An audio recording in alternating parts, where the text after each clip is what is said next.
Bro Bramayugam ఎలా ఉంది అన్న బ్లాక్ అండ్ వైట్ థీమ్లో మాత్రం ఒక డిఫరెంట్ ఎక్స్పీరియన్స్. అసలు ఆ ఎక్స్పీరియన్స్ ఏంటంటే మన తాతలు మన నాన్నోళ్ళ కాలం మాత్రమే చూసినాం, కానీ దీంట్లో డిఫరెంట్ ఎక్స్పీరియన్స్ అంటే తుంబాట్ మూవీ లాగా అనిపించచ్చు, కానీ డిఫరెంట్ వే. కానీ బ్యాక్గ్రౌండ్ మ్యూజిక్ అన్న ఏమన్నా ఎస్పెషల్ చెప్పాలంటే చాలా బాగుంది. ఒక్కొక్క విధానం వాళ్ళు వాడిన విధానం మాత్రం చాలా సినిమాటోగ్రఫీగా బాగుంటుంది అన్న, ఎక్సలెంట్ ఉంటే. ఒకటి డబ్బా షేప్లో రూమ్ ఉంటుంది, ఆ రూమ్ అప్పుడు ఒక్కొక్క షాట్ తీస్తుంటే మైండ్ పోతుంది, ఇప్పుడు అసలు మైండ్లో నుంచి పోతలేదన్న.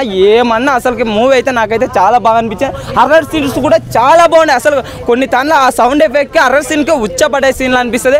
బట్ ఇంటర్వెల్ తర్వాత ఒక ట్విస్ట్ ఉంటుంది మమ్మూర్తి గారిది, చాలా బాగుంది. ఒక అన్న వస్తాడు నది దాటుకుంటా పోలేక, ఆయన క్యారెక్టర్ యాక్టింగ్ అనేది చాలా బాగుంటుంది. ఇంకోటి వంట చేసే వ్యక్తి అన్నది కూడా ట్విస్ట్లు అనేది కొద్దిగా రివీల్ అయితే లాస్ట్ వరకు చాలా ఒక డిఫరెంట్ డిఫరెంట్ అసలుకి ఎక్స్పీరియన్స్ అనిపిస్తుంది నాకైతే. బ్లాక్ అండ్ వైట్లో అయితే చాలా బాగా నచ్చింది. మమ్మూటి గారి గెటప్ ఎలా ఉంది అసలుకి మమ్మూటి గారి దబ్బా అది ఉంటుందన్న అసలుకి ఆ ఎక్స్పీరియన్స్, ఆ సెట్స్, ఆ విజువల్స్ కూడా బ్లాక్ అండ్ వైట్లో ఎంత మంచి చూపిస్తారని నేను ఎక్స్పెక్ట్ చేయలేదు.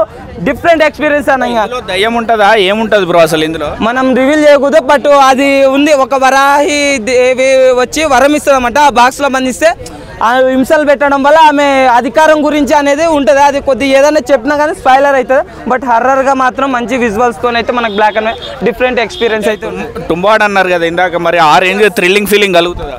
ఎస్ బ్రో, కొద్దిగా కలుగుతుంది. బట్ మన తెలుగు ఆడియన్స్కి కొద్దిగా స్లో ఉండొచ్చు, ఎందుకంటే మలయాళం మూవీస్ అంటే కొద్దిగా స్లో ఉంటాయి కదా. బట్ ఈ మూవీ కూడా కొద్దిగా స్లో అనిపించదు, చాలా మందికి అయితే కనెక్ట్ అవుతుంది.